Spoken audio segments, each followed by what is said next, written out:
Bonjour à toutes et bonjour à tous, bienvenue dans ce webinaire consacré sur un sujet absolument central en pratique clinique, le lien entre le foie et le microbiote intestinal, autrement dit le dialogue permanent entre la dysbiose et entre la surcharge hépatique. On parle beaucoup du microbiote aujourd'hui, bien souvent de manière un peu isolée.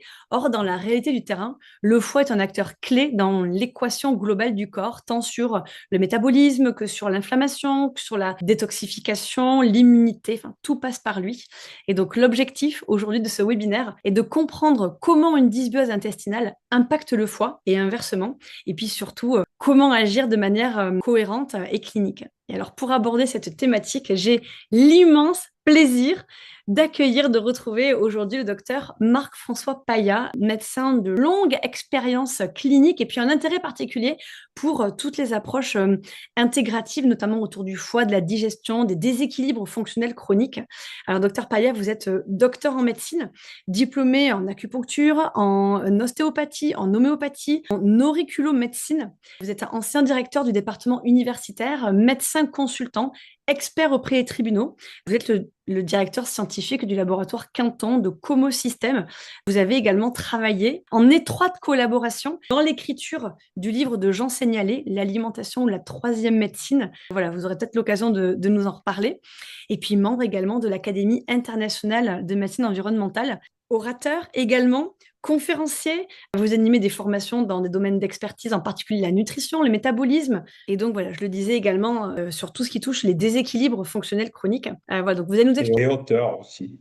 Et Et auteur auteur, d'un livre bien sûr, dont je prépare la réédition beaucoup plus complète. qui est une de mes bibles que j'ai avec moi, dont j'utilise beaucoup, beaucoup dans mes consultations, qui est le lien, enfin les interactions qu'il peut y avoir entre l'approche médicamenteuse, donc l'allopathie, et les carences qui peuvent subvenir avec la prise de certains médicaments, quels compléments sont à privilégier et à proposer lorsqu'il y a accompagnement allopathique dans certaines pathologies. Donc on attend tous la réédition avec impatience. Est-ce qu'elle arrive bientôt?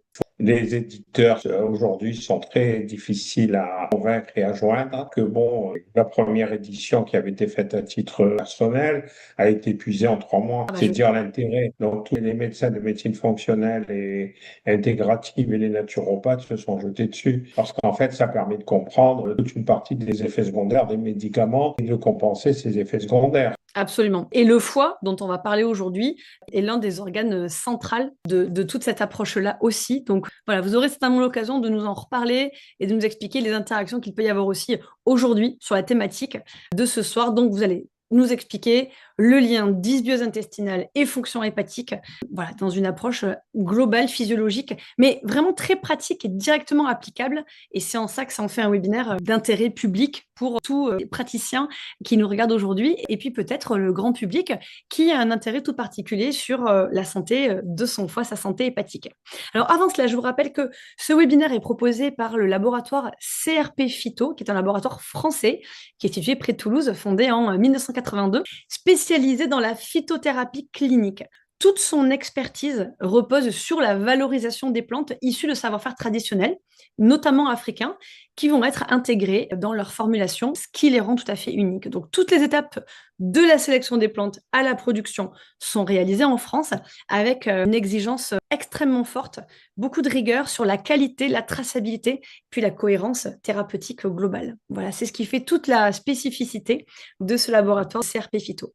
Mais pour l'heure, je Je veux vous en prie. revenir, Mathilde, sur ma collaboration avec Jean Seignalé. On a réduit le travail de Jean Seignalé à un régime, donc c'est une erreur parce que bien sûr le régime est important, mais il faut savoir que Jean Seignalé était hématologue et immunologiste. C'est lui qui a écrit le livre de référence mondial sur les groupes HLA, c'est-à-dire les groupes de transplantation en rhumatologie, ce qui a donné lieu à la naissance de l'immunorhumatologie, et qu'en fait, une partie de son travail, ça a été d'identifier des bactéries qui, passant au travers de la muqueuse intestinale, déclenchaient des réactions immunitaires dans certaines maladies. L'exemple le plus simple, c'est une bactérie que nous, on a tous dans l'intestin, qui est Yersinia enterolytica, qui a un récepteur de surface qui est le même que celui du récepteur de la TSH.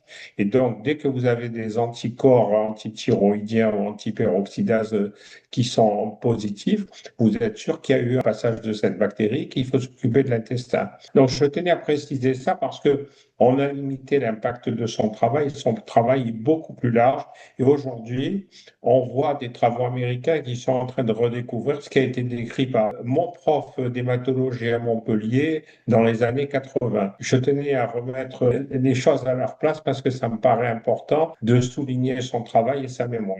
Vous faites bien et le lien est tout trouvé, d'autant plus ce soir, vous faites un formidable porte-parole et ambassadeur de cette partie-là de son travail qui est effectivement est peut-être un peu moins connue. Vous m'avez fait une introduction magnifique avec les bactéries intestinales. Pour démarrer, qu'est-ce qu'une dysbiose? Est-ce que vous pouvez nous expliquer un petit peu, comprendre qu'est-ce qui se cache derrière ce mot La dysbiose? dysbiose, en fait, c'est un déséquilibre du microbiote, de la flore de micro-organismes qui vit dans ou sur le corps. C'est-à-dire qu'on a une flore qui est dans l'intestin, on a une flore qui est dans la bouche, on a une flore qui est dans le vagin, on a une flore qui est dans les oreilles, on a une flore qui est dans le nez, et on a une flore qui est sur la peau. Dès qu'on prend des mesures comme le gel hydroalcoolique pour se nettoyer les mains, plutôt que d'utiliser un bon savon noir pour se laver les mains, on crée un déséquilibre de cette flore. Et aujourd'hui, un état de bonne santé coïncide avec un microbiote qui est varié et équilibré. Certaines espèces utiles diminuent dans la dysbiose, alors que d'autres qui sont agressives augmentent et prennent leur place. Et donc, la composition du normal du microbiote est altérée sur le plan quantitatif, le nombre de microbes, qualitatif, le type d'espèce, il y en a 30 000. Et en gros, suivant les auteurs, on a entre 2,5 à 10 fois plus de microbes dans notre intestin que de cellules dans notre corps. Et fonctionnels, c'est-à-dire ce qu'ils font.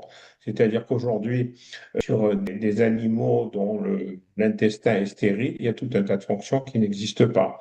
Et en particulier, une partie des vitamines que nous absorbons sont sécrétées par ces micro-organismes qui ont un génome qui représente 30 millions de gènes, pardon, tandis que nous en avons 23 000. Voilà, c'est tout. Donc nous sommes, nous, plus nos microbes. Une deuxième chose qu'il faut comprendre, c'est que l'intérieur de notre tube digestif est à l'extérieur. C'est-à-dire que nous nous sommes formés pour entourer le tube digestif et pouvoir contrôler ces microbes qui travaillent pour nous. Nous sommes un tube, c'est un tube autour duquel notre organisme s'est entouré.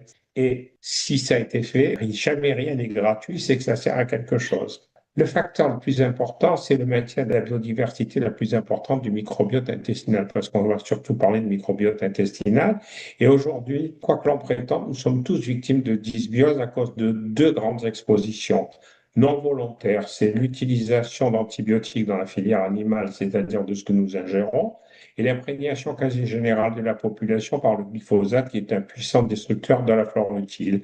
Et donc, j'ai découvert le glyphosate en écoutant et en lisant le bouquin du professeur Raoult sur antibiotiques en joue des mots, où il dit que le mode d'emploi du glyphosate décrit un effet antibiotique.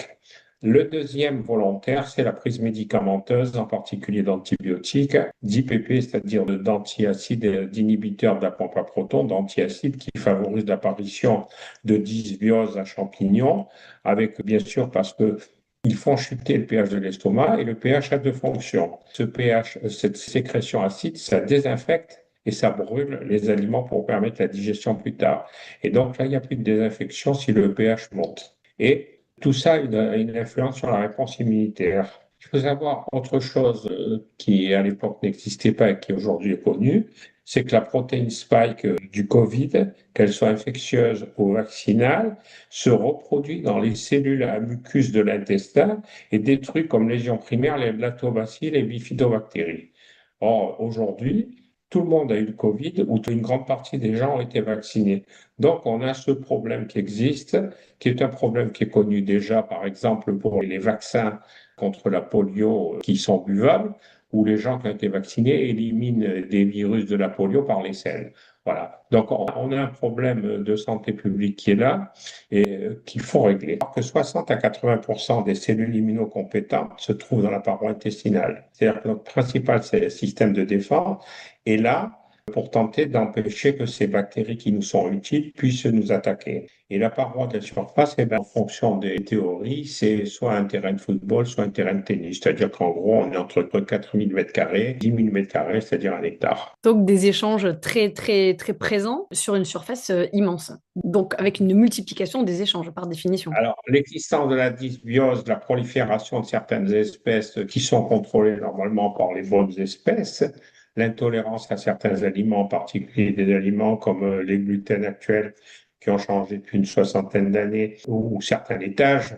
Ce qui est très marrant, par exemple, c'est qu'il y a des gens qui peuvent digérer certains fromages faits à partir de lait cru et pas du tout des fromages à partir de lait pasteurisé parce que la température change les protéines. Et l'exposition permanente actuellement aux champs électromagnétiques, ça c'est un sujet sur lequel j'ai travaillé, entraîne des lésions du mucus.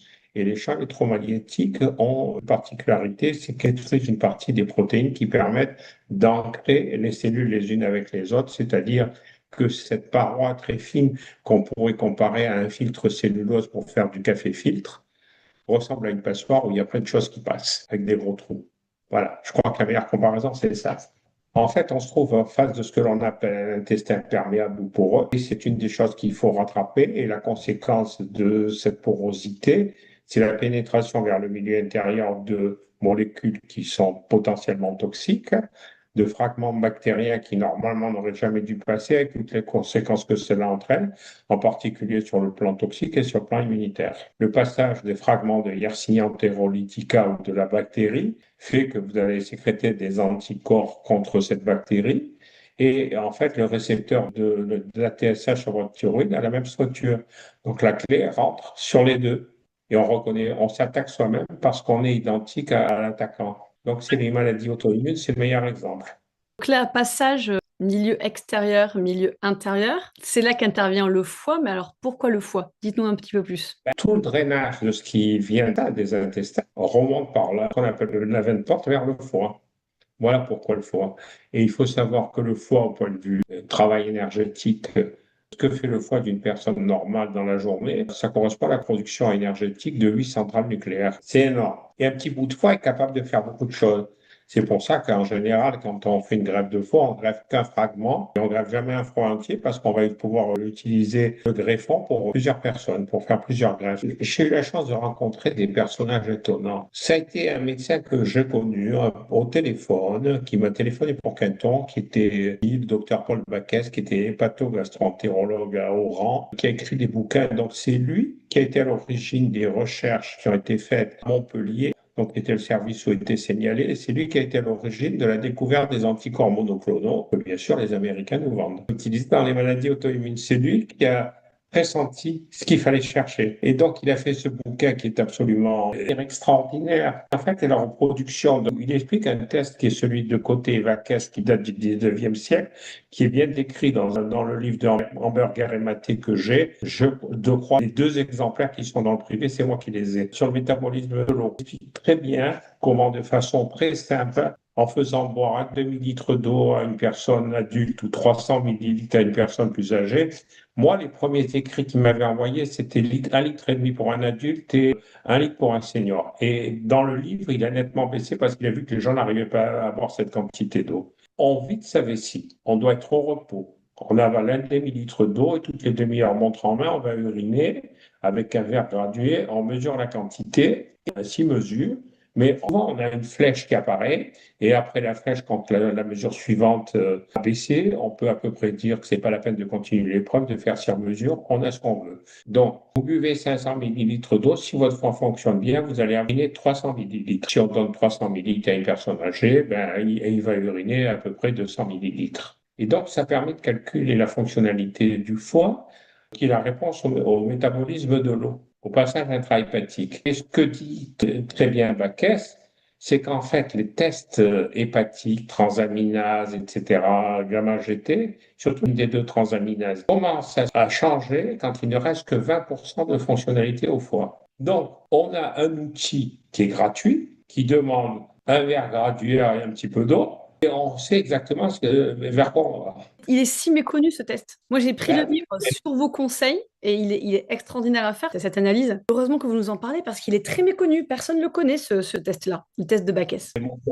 Fois et moi aux éditions Prédis. C'est un petit bouquin qui vaut pas cher et franchement, c'est très bien fait. Alors, on peut contester, on peut ne pas être d'accord, etc. Mais moi, je peux vous dire que j'utilise depuis une vingtaine d'années et c'est quelque chose qui m'a beaucoup servi.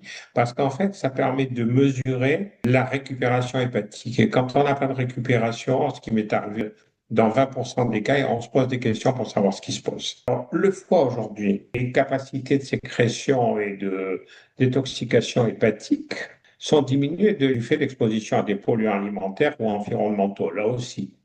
Mais surtout à la consommation d'alcool, ça c'était connu. Aujourd'hui, c'est rare que l'on puisse voir dans un hôpital une cirrhose alcoolique avec un anasarque, un œdème, etc., comme j'ai vu quand j'étais jeune étudiant.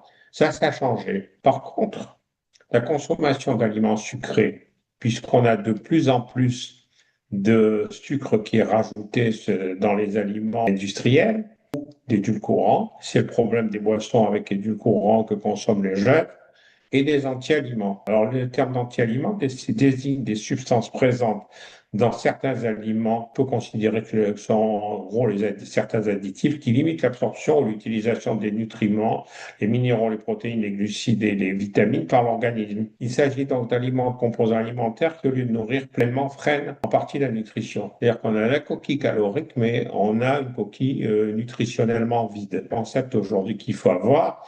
Et quand je vois les caddies au supermarché, quand certains font leurs courses, je suis malheureux pour eux. On est en train de fabriquer des malades. Je ne dis pas que tout le monde doit manger des aliments fermentés, je ne dis pas que tout le monde doit manger du jus de fruits, de légumes frais. Ce que je dis, c'est qu'il faut une diversité. On a un engouement pour le régime cétosique. On sait aujourd'hui qu'à partir de 15 jours, on a un changement complet du profil, de façon négative, du profil de la flore intestinale, et que ce changement de profil de la flore intestinale est négatif sur la santé et entraîne des risques. Quand on est logique, on revient toujours vers le bon vieux régime méditerranéen, avec lequel on peut ajouter la composante du sud-ouest que vous connaissez, avec un vin rouge qui est là pour le resveratrol et d'autres polyphénols, où on a toutes ces graisses de canard et autres qui favorisent la bonne santé. Il n'y a pas de miracle. En fait, tous les régimes d'exclusion ont un prix. Là encore, ensuite, il y a les moyens de cuisson. Aujourd'hui, on peut se poser des problèmes avec la prolifération des plaques à induction, la charge électromagnétique que ça met sur l'eau des aliments, les appareils type Thermomix, il y en a certains qui chauffent avec induction, là aussi, c'est un problème. Donc, avec toutes les conséquences que ça a, dont j'ai parlé tout à l'heure, sur la perméabilité intestinale et sur le mucus intestinal. Les Oui, problèmes hépatiques liés à l'alcool ont diminué en France. Les problèmes hépatiques liés à la malbouffe explosent. Le foie gras non alcoolique touche 8% des moins de 19 ans, c'est énorme, et 18% de la population française. Les chiffres que donne Baquet sur les cas d'insuffisance hépatique sont bien plus hauts. Là, je parle de foie gras non alcoolique, tandis que l'insuffisance hépatique fonctionnelle, je peux retrouver les chiffres, c'est ahurissant là encore. Chez l'enfant de 4 à 10 ans, on trouve 23% de petite insuffisance hépatique, 20% de moyenne insuffisance hépatique et 10% de forte insuffisance hépatique. 7% des très fortes insuffisances hépatiques correspondant à une diurèse de 50 chez l'adulte. Chez les adultes, dans les catégories 20 à 50 ans, on voit 70% de diurèse inférieure à 300%, à 300 cc, ce qui veut dire qu'il y a insuffisance hépatique. On est sur des chiffres qui font peur et il est important de récupérer un foie fonctionnel pour pouvoir régir tous les autres problèmes qui sont en amont, parce que c'est lui qui a la charge de détoxication. C'est bien que vous rappeliez ces régimes d'exclusion parce que c'est vrai que les régimes font partie de mode et donc c'est vrai que le régime cétogène a aussi sa part de mode. Donc on n'est pas là pour parler du régime cétogène, mais rappeler que le bon sens vient aussi d'une diversité alimentaire.